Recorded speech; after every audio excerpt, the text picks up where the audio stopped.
What's that smell? Oh. Just my daughter's poopy diaper that I left down here. That's a relief. For a minute there, Kenny, I thought you were going to do a really lame and crappy shit on Pitt joke. And I'm Kenny. Damn it, Kenny. We like to begin the show by giving a history lesson about the opponent Penn State just played. This week, I let Kenny take care of that segment. Kenny, what do you got for us? Kenny! Damn it! You know what? Just enough with you. Get out of here. Let's just get to the game summary.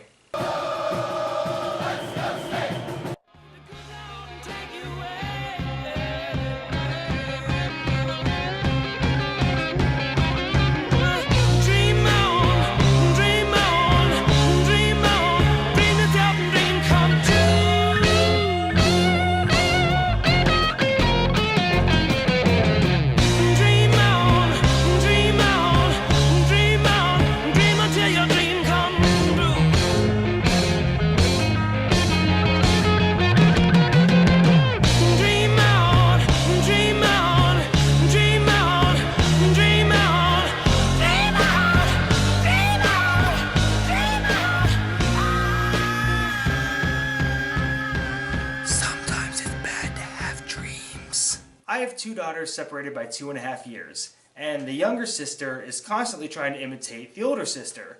And it makes sense if you think about it. The older sister's faster, she's stronger, she's smarter, and she's pretty much better at everything. So why wouldn't the younger sister want to be just like the older sister? Now I'm going to show you two plays that don't have anything to do with what I just said. So this is Penn State's first touchdown. It's just going to be a simple jet sweep to KJ Hamler. He's going to come across, get the handoff from McSorley. Miles Sanders is going to be the lead blocker out in front. Tight end's going to chip the DN and then take care of the middle backer. And Hamler's just going to take care of everyone else with his speed. Nice block by Sanders. He gets the edge. There's the speed. And he's gone. So after Penn State's touchdown on a jet sweep, this is Pitt's very first offensive play.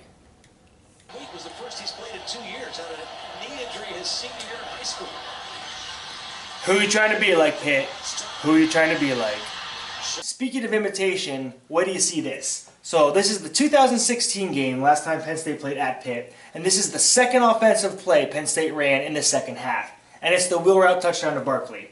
Godwin runs a little post to get rid of the cornerback, Gesicki runs straight up the field occupying the linebacker and the safety, and Barkley takes care of the rest with his speed. Barkley hits the target down the sideline. Wheel route, and he is gone. That's a Penn State touchdown. Now let's fast forward 2 years. So in 2016, Penn State's second offensive play of the second half was a wheel route for a touchdown. This is Penn State's second offensive play of the second half in 2018, and you can't tell me they didn't call this on purpose. You can't do that. Can you hit for us? Can you find? I think Mike did kick you out, actually. Do you change? We were out, touchdown, and look, Narduzzi's still giving an interview. He's not even coaching. Why don't you coach your team? You're giving up a touchdown. What a loser. Ah, crap, there's a penalty. Unfortunately, Juan Johnson was called for offensive pass interference. And that was the penalty right there. Now the key to offensive pass interference is that the receiver cannot initiate contact with the defender. If they do, it's a penalty. But if the defender hits them first, then the contact is okay. So we're going to get another look at it here, and you can judge for yourself who initiated the contact. I don't know, it's kind of hard to tell. It could have gone either way. And to show you how wishy-washy this call can be, let's look at a few other examples that have happened in college football history. Let's take another look at Barkley's touchdown back in 2016. So Pitt's a man-to-man defense. So this linebacker right here has to cover Barkley man-to-man should Barkley go out for a pass. But keep your eye on Mike Gesicki. He's going to run a go route right up the field, and he may or may not commit pass interference against the linebacker right there. Boom, lowers his shoulder right into him. He definitely initiated the contact. Probably should have been a penalty on that call, but there wasn't. Touchdown Barkley. So here's a fun one. National championship game, 6 seconds left, Clemson's losing by 3, and they're going to run a pick play. So this receiver is just going to cut in. he's going to literally run straight into his defender and at the same time try and distract this defender so the slot receiver can just run right into the corner of the end zone for a touchdown.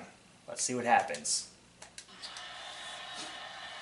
There's the contact. He bumped into that guy. Easy touchdown. National championship Clemson because there was no pass interference called on the play. This one's my favorite. First quarter, no score, Florida State, Notre Dame.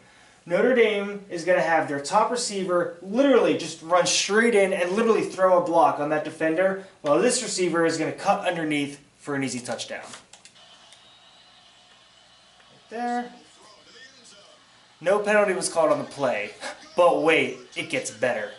The exact same game, there's now 17 seconds left, 4th and goal, Notre Dame's losing by 4 points, so they need a touchdown here. And they run the exact same play that they scored a touchdown on earlier. So watch, this lead receiver, he's just going to run straight into his guy, literally blocking him, as the inside slot receiver is going to cut over into the corner of the end zone for an easy touchdown.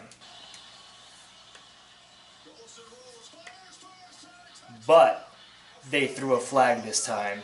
Could you imagine that? If your team ran a play, wasn't flagged earlier, then ran it later, was flagged? Oh yeah, the 4th and goal after that wasn't even close, and Notre Dame lost the game. So I think it just kind of shows that the offensive pass interference is kind of a hard call to make. It's a pretty much snap decision judgment call that the ref has to decide on, and, you know, you shouldn't really give him too much flack for it. Don't you agree, Kenny? Suck my donkey balls, ref! Great contribution, Kenny. Hope you enjoyed the game summary. Now we're going to unveil a brand new segment. A, B, C. A always B, B, C. Coaching. Always B. Coaching. Always B. Coaching. This segment is inspired by that time that James Franklin called a timeout to ice the Georgia State kicker, even though Penn State was up 56-0 in the 4th quarter. But I mean, if that doesn't show that Franklin is always coaching, I don't know what does. Now, you probably think you know where I'm going with this. That challenge he had at the end of the game with a minute left on that Ricky Slade fumble that really didn't need to be challenged. But no. I'm not talking about that. I am going to subvert your expectations. And unlike Ryan Johnson, I'm going to do it in a way that doesn't suck so bad that it takes a multi-billion-dollar franchise and crashes it into the ground. Hope you enjoy it. Sean Clifford just threw a touchdown pass late in the 4th quarter to put Penn State up by, I don't know, like 90 points, whatever. What I want you to pay attention to is James Franklin's reaction to the play. He's right there. Keep an eye on him. In tandem, one behind the other. It's very difficult against this.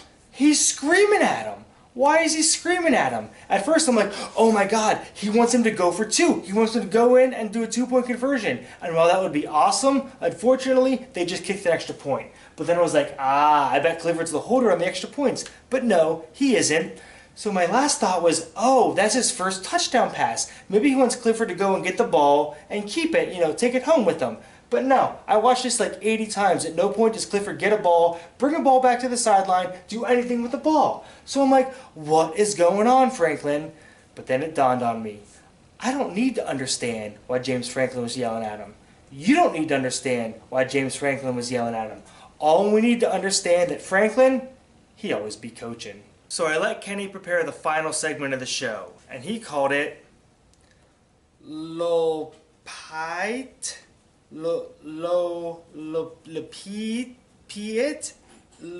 Oh, I get it.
Well, that's our show. Hope you enjoyed it. So signing off. I'm What if we Kevin. called him Pat Narpoopsy? Damn it, Kenny.